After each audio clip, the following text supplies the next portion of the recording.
మార్కాపురం జిల్లా పెద్దదోర్నాల మండలంలో ఆదివారం ఎర్రగొండపాలెం తెలుగుదేశం పార్టీ ఇన్ఛార్జి గూడూరు ఎరిక్షన్ బాబు ఆదేశాల మేరకు స్వర్గీయ నందమూరి తారక రామారావు గారి 30వ వర్ధంతి సందర్భంగా దోర్నాల మండలం తెలుగుదేశం పార్టీ అధ్యక్షుడు షేక్ మాబు ఆధ్వర్యంలో నాయకులతో కలిసి ఎన్టీ రామారావు గారి విగ్రహానికి పూలమాలలు వేసి ఘనంగా నివాళులర్పించారు. అనంతరం ప్రభుత్వ వైద్యశాలలో రోగులకు బ్రెడ్లు, పండ్లు పంపిణీ చేయడం జరిగింది. ఈ మేరకు తెలుగుదేశం పార్టీ అధ్యక్షుడు షేక్ మాబు మాట్లాడుతూ తెలుగుదేశం పార్టీ వ్యవస్థాపకులు పేదలకు ₹2 కిలో బియ్యం, మండల వ్యవస్థను ఏర్పాటు, ఎన్నో సుస్థిరమైన పథకాలను వినూత్నమైన ఆలోచనలతో ప్రతి ఒక్కరికి పరిపాలన దగ్గర చెయ్యాలి అనే సంకల్పంతో సినీ రంగం నుంచి వచ్చి రాజకీయం అంటే పదవి కాదు సేవ అని నిరూపించే నినాదంతో తెలుగుదేశం పార్టీ స్థాపించిన గనుడు నందమూరి తారక రామారావు గారని ఆయన అన్నారు. ఈ కార్యక్రమంలో తెలుగుదేశం పార్టీ మాజీ మండల అధ్యక్షుడు మల్లికార్జున్ రెడ్డి, జనసేన మండల అధ్యక్షుడు మురళి,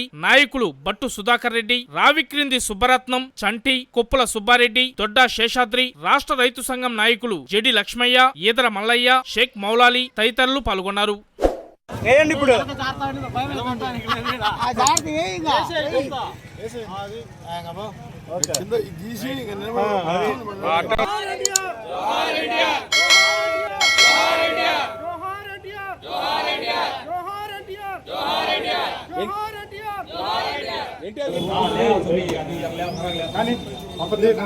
ఓకే